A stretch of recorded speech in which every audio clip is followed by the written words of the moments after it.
However, before we do anything, I have to say that today, as 28th of September, is 1 year anniversary as an online coach on this YouTube platform. So thank you so much for the support. There's 4,000 of you. I have not been trying to attempt to do this intro for the last hour, 2 hours, okay? It's rubbish, and then there's nothing in my eyes. But point is, I'm so grateful, so thank you for you all. So leave the comments, subscribe if you want to see more of this. But yeah, hope you enjoyed this video.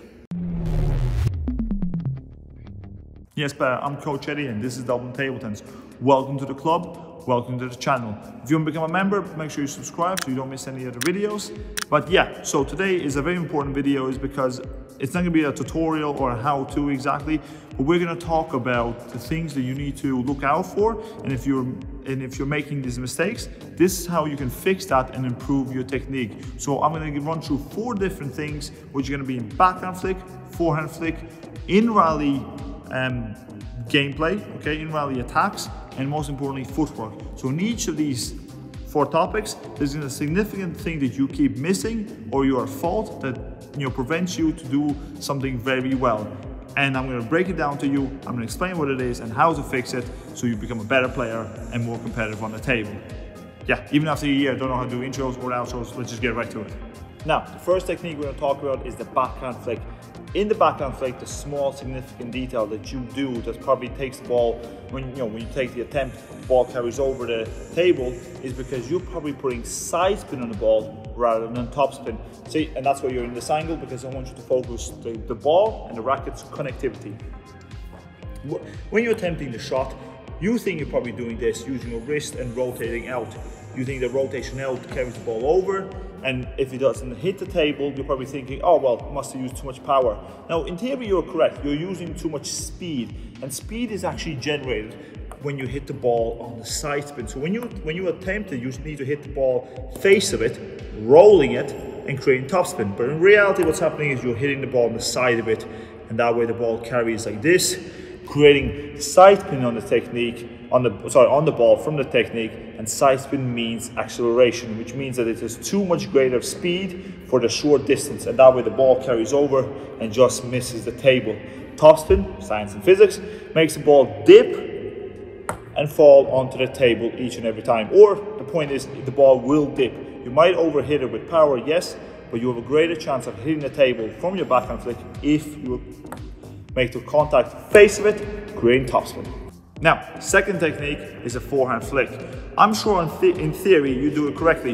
You're flicking it in the forehand area, right, with your wrist. But this is what you probably hit into the net most of the time, and this is your significant detail that you're missing, is the drive aspect. Now, I know the name is misleading, but we're not going to call it forehand flicking drive. That just sounds silly. But yes, in theory, you're doing it correctly, but you're missing the drive aspect. You need a little bit of force, a little bit of arm movement, maybe a little rotation as well, including your technique when you're trying to do the forehand flick. Now, let's pretend pencil is a starting position and the pen is a contact position, right? Look at the distance. That's about the blades. That's about the blade's length. But that extra bit of swing, of speed, of drive, contacting it where the pen is going to make sure the ball is driven forwards. With a nice flick of a follow through, will carry the ball over the net. Easy. Drive the ball. Real quick, before we continue on the video, make sure to leave a comment of an emoji of the nation, the country that you're from, okay? I want to know where you're from, guys. I want to know who's watching my videos and where you are in the world. Leave it below if you have watched this video this far. So thank you so much for your support. Thank you for still staying tuned. I know I'll talk much, but I want to be just accurate and spot on with the information. And yeah, let's continue. Now, number 3 significant detail that you must be aware of is not exactly in the technique, but let me paint you a picture, right? You're in a match setting, you're in a game, you're receiving a serve or you're receiving a chop, right? You're in your position, you do a nice counter loop, counter topspin, okay? You're on the front foot, you're aggressive, you're pushing them, they're stressed, your opponent doesn't know what to do, they give you the slow ball back, you're like, nah, easy, I'm gonna return it. You go for a shot, you make contact, you follow through, you miss. I used to think that my life was a tragedy, but now I realize it's a comedy. So remember, if you initiate the attack by doing a loop or a topspin, or the opponent is attacking you, you don't need to have a medium open racket blade. You need to keep it closed. Knuckles to the corner of the roof, of the ceiling, whatever, but that way it makes you realize that the racket is actually closed. You need to have a closed contact rubber racket. That way when you put your extra speed and spin to counter it, with enough topspin on the ball, from this angle, the ball will dip into the table, and that's where you can counter them each and every time, okay? Be flexible, sometimes you need to open it, sometimes you need to close it, depending on the pace of the ball. But the point is, after you counter, or you need to counter something, you need to keep your racket more closed than before. Now, the fourth matter is, it's not exactly in the technique per se, it's also a performance habit in some shape or form, and at the same time also answering someone's question in the comments is about footwork, okay? That's why you're from this angle. So basically the story is that people think that you should be in your ready position every single time when you rally. That is false. The reason why it's kind of said like that or meant is that you need to be in a position so you can reach the forehand and backhand every situation in a rally. The concept of being in a ready position is only once, only when you're receiving the first initial ball from your opponent. Even if it's short, even if it's long, let's say in the middle.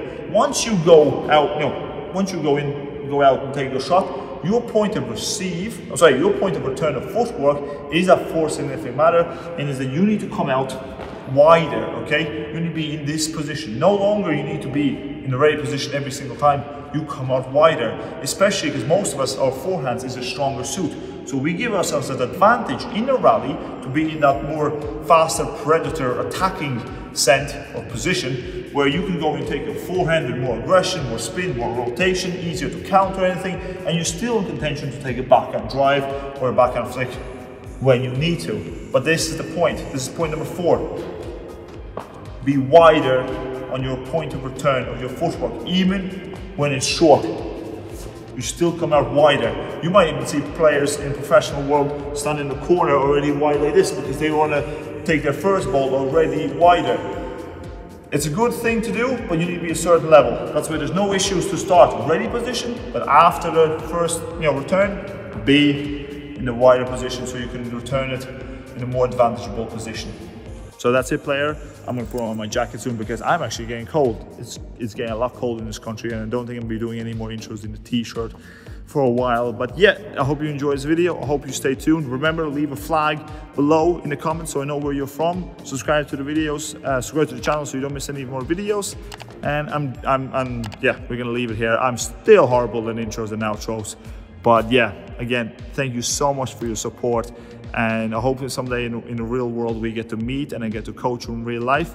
But if you have any questions, email me. I'll always get back to you. Just remember, just play, have fun, enjoy the game.